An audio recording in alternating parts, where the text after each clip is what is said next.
ናሁ ናሁ ሶበ ሰማዕነ ዜናሁ ናሁ ናሁ ሶበ ሰማዕነ ዜናሁ መራዊነ የአቢ ግርማሁ መራዊነ የአቢ ግርማሁ መራዊነ የአቢ ግርማሁ መራዊነ የአቢ ግርማሁ። ሁለተኛ ሀብት። ፍቅር በገንዘብ የሚገዛ ሸቀጥ አይደለም። ገንዘብ ደስታን፣ ሰላምን፣ ለሰው አስፈላጊ የሆነውን የመንፈስ እርካታ ሊገዛ አይችልም። ትዳርን ለመፈጸም ሊነሳሱ ለሰርግ ስለሚወጣው አላስፈላጊ ወጪ በመጨነቅ ያለ ጋብቻ በሚፈጸም ወሲብ እየተቃጠሉ የሚያመነዝሩ ወገኖች አሉ። ትዳር ለመመስረት ብዙ ሀብት አስፈላጊ እንደሆነ ስለሚያምኑ ነው። ይህንን በቦታው እንመለስበታለን። ለመሰረታዊ ፍላጎት ከሚያስፈልገው ውጪ በተትረፈረፈ ሀብት ውስጥ ያለምንም ጥረትና ስራ ዘሎ ለመዘፈቅ መሞከርና ለሀብት ሲሉ ወደ ጋብቻ መግባት መጨረሻውን አሳዛኝ ያደርገዋል። ክብር የሆነ ሰውነትን እንደ ዕቃ ለሀብት መሸቀጥ የሞራል መላሸቅን ያስከትላል። ትርፍ የህሊና ጠባሳ ነው። እንደ ውበት ሁሉ ገንዘብ የሚጠፋበት ጊዜ ሊመጣ አይችልም ብሎ መገመት ስተት ነው። ገበያው የሚደራው በሀብትና በውበት መካከል ሆኗል። ባለ ሀብት የተዋበችውን በገንዘብ ይገዛል። እርሷም ለተወሰነ ጊዜ ስጋዋንና ህሊናዋን ትሸጥና ሁኔታዎች ሲመቻቹላት በአሸዋ ላይ የመሰረተችውን የፍቅር ቤት አፍርሳ ምንም ካላወጣችበት ሀብት ተካፍላ ትጠፋለች። እርሱም ጸጸትን ባልንጀራው አድርጎ የሴት ዘር የተባለን ሲረግም ይኖራል። በሌላ ወገን ፍጹም የማይመጣጠኑ የማይግባቡ እናትና ልጅ የሆኑ ሰዎች ጋብቻ ሲፈጽሙ እናያለን። ከፍቅር የተነሳ ነው ብሎ ለማመን በጣሙን ይከብዳል። እንዲያውም የተጠና ውጊያ የሚያከናውን ጠላትን በጉያ መታቀፍ ነው። የሚፈልገውን ገንዘብ ካገኘ በኋላ በጊዜ ይሄዳል። ካልሆነ ወራሽ እስኪሆን ይጠብቃል። አሁንም የቀደመውን ጥያቄ መንፈሳዊ የሆነ ሰው ደግሞ ያንሳ። እኔ ማግባት ያለብኝ ሀብታም ነውን? ቅዱሳት መጻሕፍት እንዲህ ያስተምሩናል። ኑሮዬ ይበቃኛል ለሚል ለእርሱ እግዚአብሔርን መምሰል እጅግ ማትረፊያ ነው። ወደ ዓለም ምንም እንኳን አላመጣንምና አንዳችም ልንወስድ አይቻለንም። ምግብና ልብስ ካለን ግን እርሱ ይበቃናል። አንደኛ ጢሞቴዎስ ምዕራፍ 6 ከቁጥር 7 እስከ 8።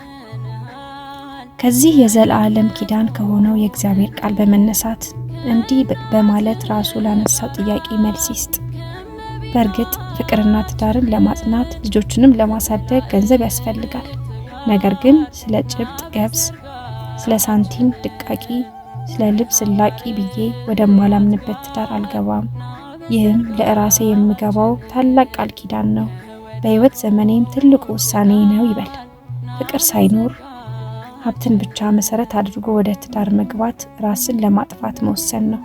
ለጊዜው የደስታ በማሰብ የሚደነቀውን የእግዚአብሔር ብርሃን በድቅድቅ ጨለማ በመለወጥ የተከበረውን የእግዚአብሔር ዓላማ እንደ ቁሳቁስ በገንዘብ መመዘን አይገባው።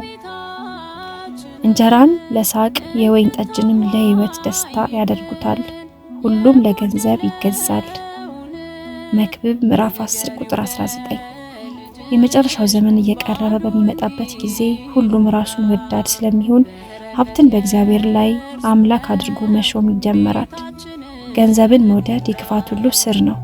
አንዳንዶችም ይህን ሲመኙ ከሃይማኖት ተሳስተው በብዙ ስቃይ ራሳቸውን ወጉ። አንደኛ ጢሞቴዎስ ምዕራፍ 6 ቁጥር 10። አሳሳቢው ነገር ደግሞ ሰው ሁሉ የሚንሰፈሰፍለትና ስብዕናውን የሚያጣበት ሀብት ከሚመጣው ቁጣ የሚያድን አለመሆኑ ነው። ስለዚህ ለአንድ ነገር ብቻ ብሎ መስመሩን የሳተ ሰው ወይ ከሚፈልገው ነገር አይሆን ወይ ከእግዚአብሔር አይሆን የውሃ ላይ ኩበት ሆኖ ይቀራል። በእግዚአብሔር የቁጣ ቀን ብራቸውና ወርቃቸው ሊያድናቸው አይችልም።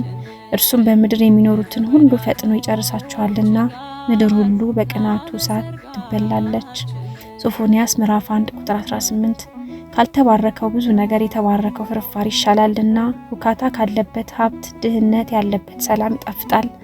በመሆኑም መንፈሳዊ ሰው ሆኖ በሃይማኖት መኖር ሀብትም ውበትም ነው። እረኛው እግዚአብሔር ነውና በለመለመ መስክ ያሳድራል፣ በእረፍት ውሃ ዘንድም ይመራል። በእውነት ያለ ሐሰት እግዚአብሔርን የሚጠባበቁ አያፍሩም፣ ከሀብትና ከውበት ይልቅ መንፈሳዊነትን ወደዋልና። እግዚአብሔር ፍቅር ያለበትን ትዳር ይሰጣቸዋል። ፍቅር ያለው ጌታ አለው፣ ጌታ ያለው ደግሞ ሁሉም አለው። በከንቱ ነገር የተደገፈ ግን ድጋፉም ይወድቃል፣ እርሱም ይሰበራል። አንተን ተስፋ የሚያደርጉ አያፍሩም፣ በከንቱ የሚጋበዙ ያፍራሉ። መዝሙር 24 ቁጥር 3። ሶስተኛው መጽሐፍ ቅዱሳዊ መመሪያን መከተል። በመጽሐፍ ቅዱስ ውስጥ በተለያዩ ቦታዎች የትዳር ጓደኛን እንዴት መምረጥ እንደሚቻል ፍንጭ የሚሰጡ ገጸ ምንባባትን እናገኛለን። የአብርሃምን፣ የይስሐቅን፣ የያዕቆብና የርብቃን ታሪክ በማንሳት በትዳር ምርጫ ውስጥ የእግዚአብሔር እገዛ እንዴት እንደሚገለጥ እንመልከት። እግዚአብሔር አብርሃምን በነገር ሁሉ ባረከው።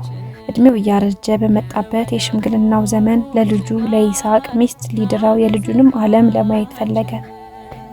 ሕያው ብርንም አብርሃም አስምሎታልና ታማኝ ባሪያነቱን ለማረጋገጥ እግዚአብሔርም ምርኩዝ መሪ አድርጎ ከአብርሃም በተቀበለው ትእዛዝ መሰረት ለይስሐቅ ሚስት ይፈልግ ዘንድ ተነሳ።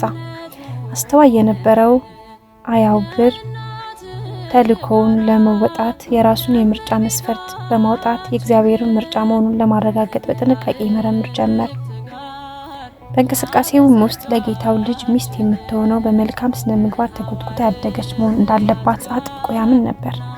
ይህንንም ፍላጎቱን የመልካምና የበጎ ነገር ሁሉ አባት የሆነው የአብርሃም አምላክ ስለሚደግፍለት መንገዱን በብርሃን ይሞላለትና ከተሳሳተ ምርጫ ይጠብቀው ዘንድ በጸሎት ጠይቀው ነበር። ለሰው መልካም የምትመስል ፍጻሜዋ ግን ሞት የሆነ መንገድ አለችና አካሄዱን ሁሉ ከእግዚአብሔር ጋር አደረገ።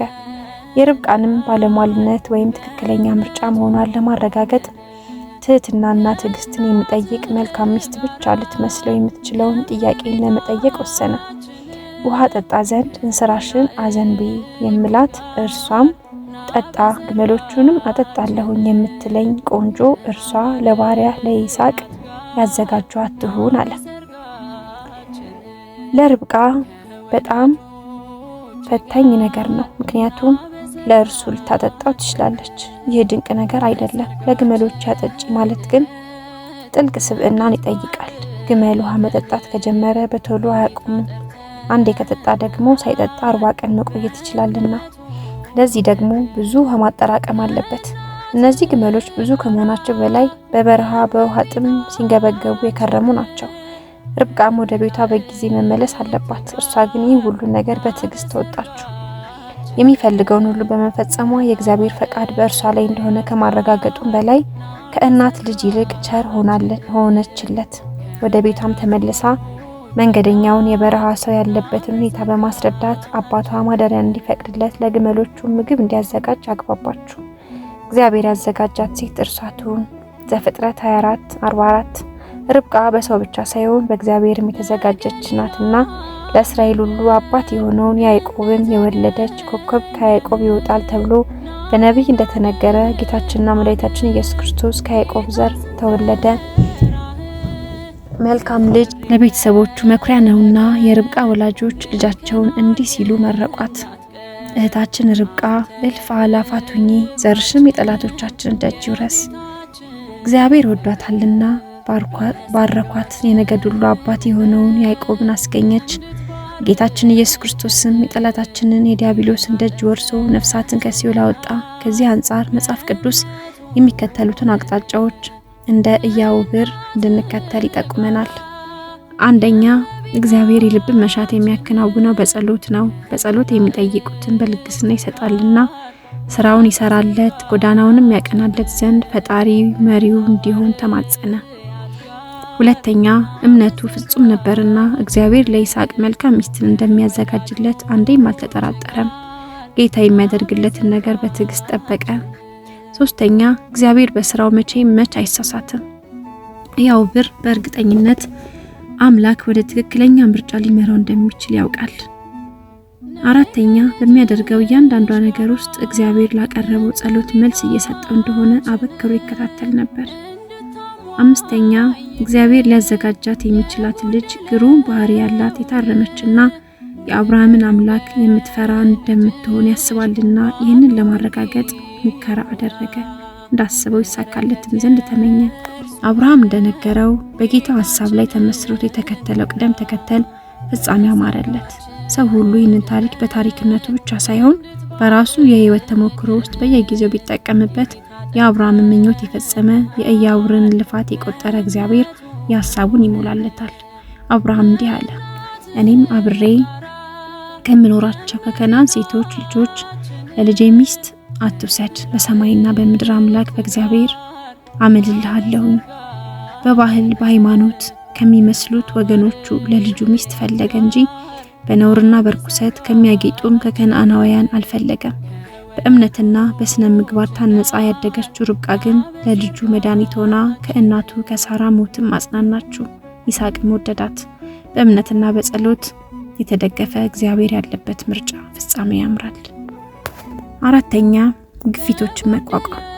የሚወዷችሁና የሚያከብሯችሁ ሰዎች አንዳንድ ጊዜ ገደባቸው ያልፍና የህይወታችሁ ውሳኔ ላይ ሳይቀር በቀጥታ ተሳታፊ በመሆን የእነርሱን አቋም እንድትደግፉ ይፈልጋሉ።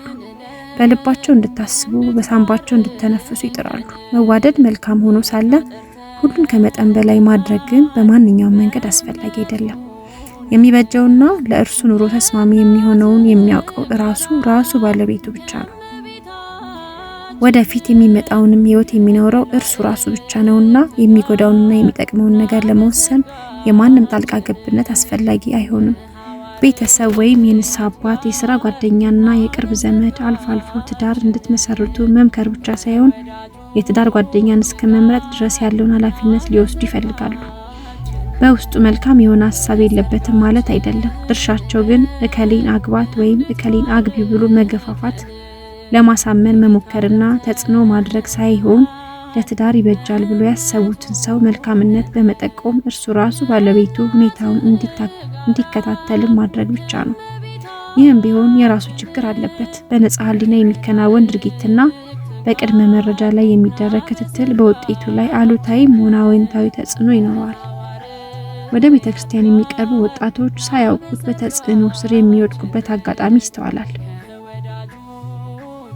ወጣቶቹ ለትዳር የደረሱ የራሳቸውን ኑሮ ለመምራት የተዘጋጁ ከመሰላቸው አብዛኛዎቹ መምህራን ንስሐዎች ልጆቻቸውን ለትዳር እንዲዘጋጁ ይመክራሉ። ይህ ቅዱስ ሐሳብ ነው። በሌላ ወገን ደግሞ ሌሎች መምህራን ንስሐዎች ልጆቻቸውን ከማስገደድ በማይተናነስ ተጽዕኖ ሲገፏቸው እንመለከታለን። እርሷ ያለባትን የኑሮና የኢኮኖሚ ችግር በመመልከት ብቻ ከእርሱ ጋር እንድትኖር ያላመነበትን ነገር እንዲያደርግ ያስጨንቁታል። ይልቁንም ህልም እንዳዩላቸው ከእግዚአብሔርም የሆነ መልእክት አስመስለው የሚናገሩ አሉ። ይህ አካሄድ ፍጹም አሳሳች ነው። የሚያስፈልጋቸውን በጸሎት መጠየቅ መልካም ሆኖ ሳለ በራእይና በህልም ጊዜ ማጥፋት ከንቱ ድካም ነው። በመሰረታዊ ሐሳብ ደረጃ ስንመለከተው ሰው በህልሙ እጅግ ብዙ ነገሮችን ይመለከታል። በተለያየ ጊዜም ህልመ ሌሊት ያጋጥማል። ታዲያ በህልመ ሌሊት የተፈጠረውን ነገር አይቶ ለጋብቻ የሚነሳ ከሆነ ባለማስተዋል የሚደረግ ሩጫ ነው። በመሆኑም ከዚህ አንጻር የሚመጡ ጋብቻዎች ተቀባይነት ሊኖራቸው አይችልም። መንፈሳዊ ነገር ለመመርመር ልቦናን ማንቃት ይገባል እንጂ ህልምን ለተመለከተው ሰው በምትሰጡት ክብርና ባላችሁ መቀራረብ ብቻ እግዚአብሔር ፍቃድ ተፈጽሟል ማለት ቀልድ ነው። ከዚህ ጋር በተያያዘ መልኩ በየገዳማቱ የሚደረገው ጉዞ አልፎ አልፎ ከራእይና ከህልም ጋር እየተያያዘ ነውና ጥንቃቄ ሊቸረው ይገባል። በአንጻሩ ምንም በልቧ ውስጥ የተፈጠረ የፍቅር ሐሳብ ሳይኖር ፍቅርን በጉልበት ማምጣት የሚቻል ይመስል ነገ ከነገ ወዲያ እያደር ትዋደዳላችሁ በማለት እርሱን ከእርሷ ጋር በማድረግ ውለታን ሊውሉለት ይፈልጋሉ። አባቶችን ማክበር፣ የካህናትን ምክር መስማት፣ ከጓደኛ ጋር መመካከር ሃይማኖታችንን ባህላችንን ያስተማሩን ነገር ከመሆኑም በላይ መልካም አስተሳሰብ ካለው ክርስቲያን የሚጠበቅ ነው። ነገር ግን በሌሎች ሐሳብ ተመርቶ ሰዎችን ላለማስቀየም በማለት ብቻ ኑሮን ወደማይፈልጉት አቅጣጫ መምራት የእግዚአብሔርን ፈቃድ አይደለም። በእግዚአብሔር በሚያምንና በራስ መተማመን ያለው ወጣትም የሚያደርገው አይደለም። ከታረመው ባህል ከተከበረው ሃይማኖት የምንገነዘበውን መልካም የመከባበርና የመተሳሰብ መንፈስ ዓላማውን በሳተ መልኩ ያለ ነጻነት በግፊት ለመጠቀም መነሳት አያስፈልግም። ጋራ ከመቤታችን ከመላእክት ጋር ና በሰርጋችን ከሐዋርያት ጋር ና በሰርጋችን